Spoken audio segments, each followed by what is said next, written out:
In spite of what many may think or feel, I actually do like TNA. In spite of what many may feel or think, I really do want that company to succeed. In spite of what people may think or feel, I do like the company. I wish them nothing but the best. I want to see them succeed. And at times, they do entertain me, even more so sometimes than the WWE does. And that is a fact. I do not apologize for that. However, just because I like a company doesn't mean that I'm not going to talk about something that to me seems like a glaring problem or deficiency with the company in a way they do business, even from the outside looking in, what have you. And one of the most glaring things to me with TNA is their utter and complete lack of ability, competency, understanding of how to promote and effectively market their product. This is truly astounding to me.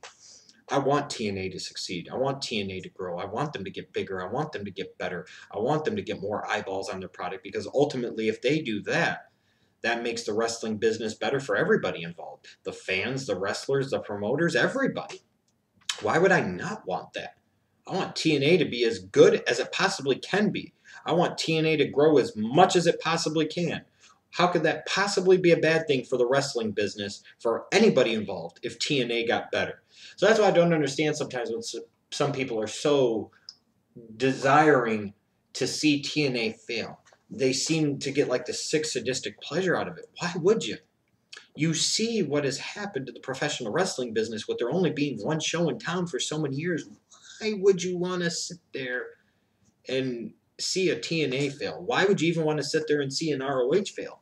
Maybe you would sit there and say for either one of those two companies that, hey, you know what, if they do fail, they deserve it because they did it to themselves. I get that. I understand that. But why would you want to see them fail as a wrestling fan? To me, that makes absolutely no sense because you would think at some point in time if a TNA grew their market share, grew their audience to the point where maybe Impact was competing, let's say, with a SmackDown in terms of ratings drawn on a week in, week out basis, maybe that would actually force the WWE to step up their game a little bit. How could that possibly be a bad thing? I don't know. But then I also asked the question to TNA after you've been around for almost 12 years now, and a lot of people still don't know about your product, still don't know about your company. How can you not understand how to effectively market and promote your product? It is beyond me, especially domestically here in the United States. It is mind-blowing to me that a TNA can go overseas, do a UK tour every year, and they can fill major venues, draw big-time audiences and big-time live crowds that are excited about the product, actual paying audience at that. But yet when you come here stateside, they'll go to some high school gym and be lucky to draw 200 people. Look at the attendance for the last couple pay-per-view events. My God, do I need to say anything more? Look at the attendance for Bound for Glory in particular. That's supposed to be your biggest show of the year. Oh, I don't understand how TNA can't market their product better. I don't understand how they can't promote their product better. They sat there and have brought in over the years all these old stars from the ECWs and the WCWs and the WWEs. And so many people that talk to me about professional wrestling that'll ask me what happened to Sting or what happened to a Hogan. And I sit there and tell them, oh, they're still around. They're on TNA. What's that? Oh, there's another wrestling company? It's just astounding to me. You bring in all of these people, and then you don't effectively market and promote the product that you would think you would want to do when you brought in these old stars to try and bring your roster and your brand some name recognition and some credibility. Why would you sit there and waste all this money that you had to pay in salary over the years to guys like Sting and Steiner and Booker T and Kevin Nash and Hulk Hogan and Ric Flair and so on and so damn forth, if you're not going to follow that up with promotion of your products to let people know that they're actually there? It makes absolutely no sense to me. For TNA, for so many years, they've always focused on bringing in the B-list and in a lot of times the C-list celebrities, thinking that that's really going to do anything for them. Well, here's an idea. Instead of giving Johnny Fairplay a couple $100,000 to do pretty much nothing for your company, imagine if you would have reinvested that money into actual promotion in the local area that you're going to be running a show that a certain week, or you actually spent that money on television ads or internet ads or whatever the case might be. Imagine if you did that. Imagine how many more eyeballs you would put on your product as opposed to bringing over a Johnny Fairplay.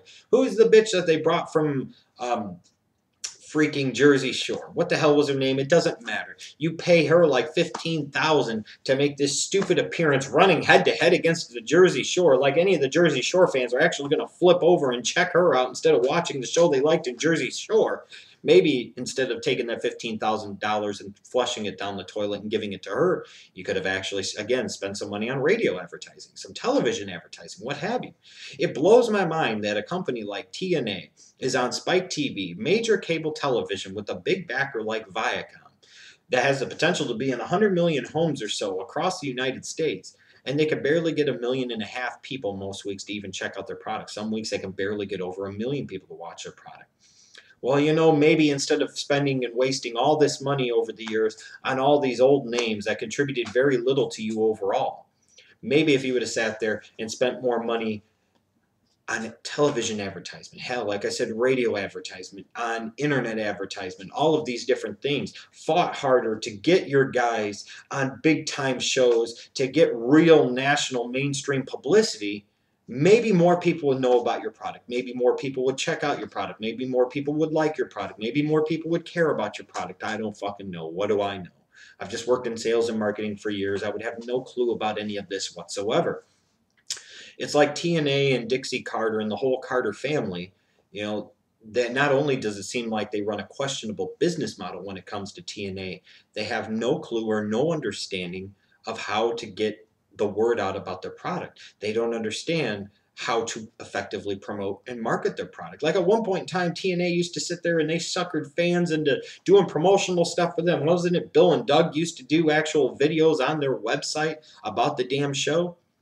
Why not, instead of having some of your talents be so adamantly against internet wrestling fans and talk down to internet wrestling fans, why not try to better engage your internet wrestling fans, which it seems like at least Dixie Carter and certain people in the company do. Instead of talking down to them, why not try to engage them?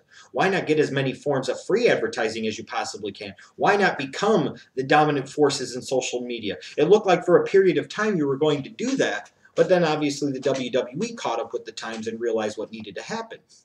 TNA has got to do a better job of marketing and promoting their damn product. If you don't spend money, you're never going to make money.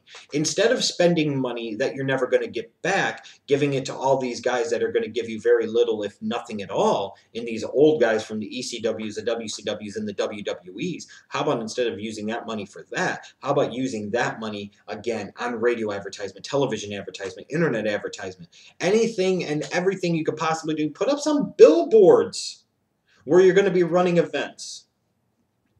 If you don't spend money to get your name out there, you're never going to grow.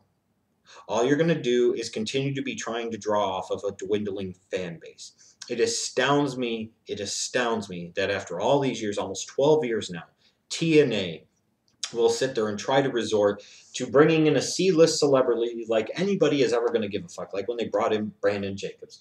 They're going to sit there and do all this stupid crap and never really accomplish anything in terms of trying to get new eyeballs on their product. Maybe instead of spending all of this money on all these washed up talents and on all these C-list celebrities, imagine if you would have pooled your money and actually spent it on one A-list celebrity. Maybe you would have had to dish out a few $100,000 a year. Maybe you would have only gotten a little bit of what you thought of as immediate return out of it. But what happens if that A-list celebrity brought 500,000 or 1 million new eyeballs to your product and you were able to successfully retain a couple 100,000 of them going forward?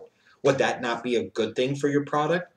I really hope as TNA goes forward into 2014 and beyond that they totally transition away from the utilization of these older names, these older talents that are bringing diminishing returns for their product. I hope they take some of that money, they reinvest that money into the talents that they have, the younger talents, the guys that they should be building up, and then you go out there and you get the word out about them. You become media and attention whores. You become marketing and promotion whores. You do anything and everything you possibly can to be able to spread the word and get the word out about your product. So that way people are coming up to me, and instead of asking me what's happened to a Hulk Hogan or a Sting, and I tell them, well, they're in TNA, and people ask me, what's TNA? They come up to me at some point in time and they'd be like, well, who's Gunner?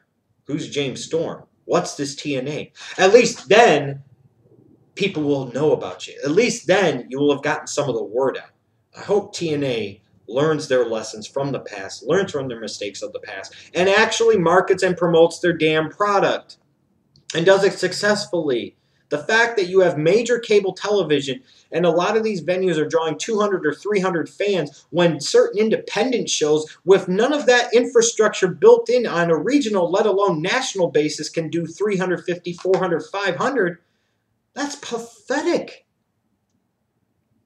Get your act together, TNA. Dixie Carter, everybody involved with the company, all the talents involved with the company.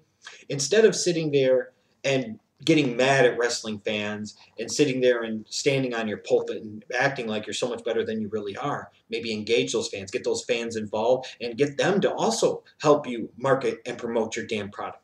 It's just a thought. It's just a thought. I hope TNA figures it out, but I'm not too sure that they ever truly will.